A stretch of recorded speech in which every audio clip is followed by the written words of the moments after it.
इसके बाद कबीर की भी बात में एक तरफ एक कबीर को लेते हैं और फिर कृष्ण को लेते हैं, दोनों की बात।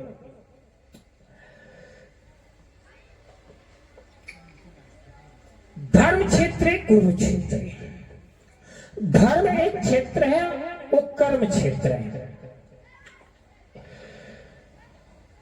अब धर्म क्षेत्र क्या है, ये बात पूछ रहा है धृतराष्ट्र।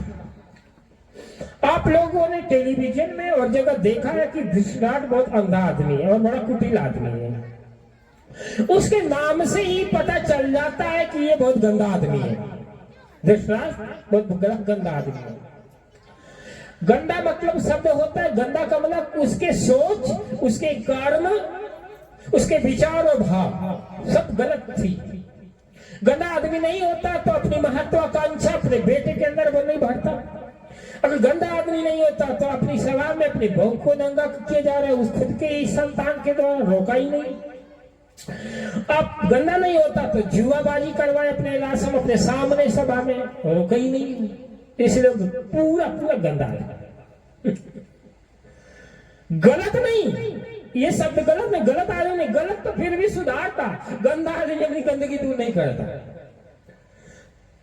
तो धृतराष्ट्र उत्सुक है, हर गलत आदमी उत्सुक होता है। किससे? संजय से पूछता है। संजय संयम है। संजय क्या है? संयम है। वो पूछता है कि कुरुक्षेत्र में मेरे पुत्र और पांडव पुत्र क्या करें? धर्म क्षेत्र में, कुरुक्षेत्र में मेरे और पांडव पुत्र क्या कर रहे हैं? इस संजय देखने वाला, दिव्य दृष्टि बताने वाला, संयम ही संजय, संयम ने संजय।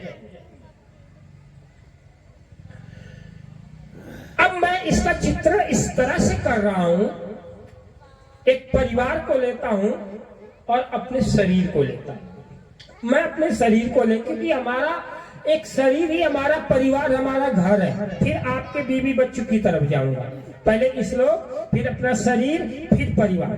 तीन स्टेप ले रहे हैं। तो अब जैसे कृष्ण की गीता वहां से शुरू होती है, ओम परमात्मे नमः, ओम श्री परमात्मे नमः।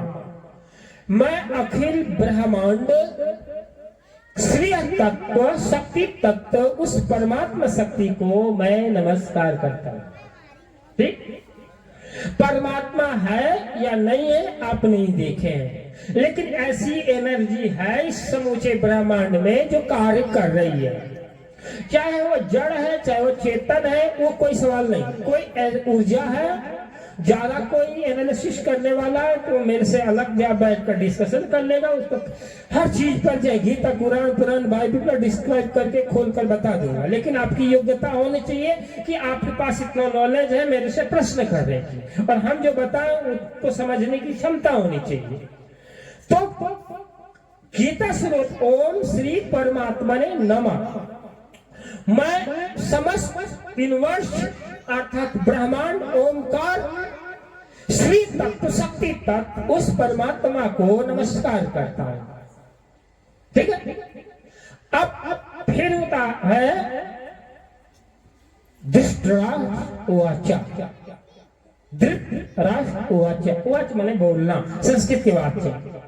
धृत का मतलब होता है, धृत माने कपट, संस्कृत धृत माने कुटिल, धृत का मतलब कपटी, राष्ट्र मतलब संपत्ति।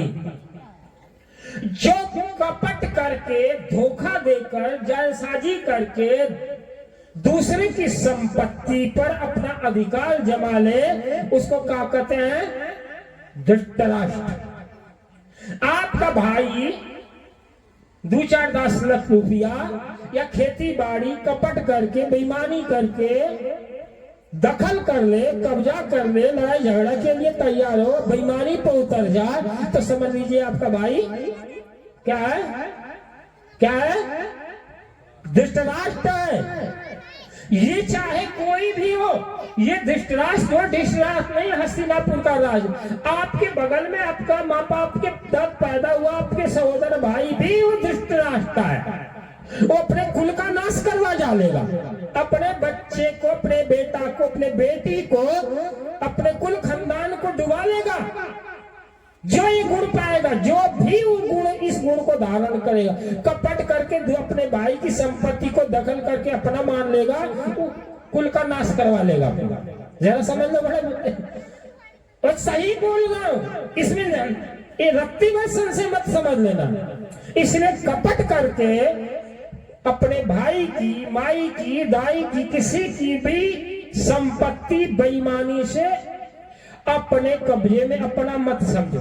अगर किसी का लाख है तो तुम्हारे लिए राख है, उसको बोला तेरा दिया हुआ पैसा लो, मेरे किसी काम का। आपकी ईमानदारी, आपकी प्रामाणिकता, आपकी सच्चाई, आपकी ऑनेस्टी लाइफ आपके जीवन में आपको बहुत आगे, बहुत ऊपर उठाएगी। लेकिन कपट करके, धन संपत्ति दखल करके, बेईमानी करके, 1 लाख 1 रुपया भी अगर बेईमानी करोगे तो अनंत अनंत जन्मों तक वो चक्रवृद्धि ब्याज करके रसातल में डुबाएगा, बर्बाद कर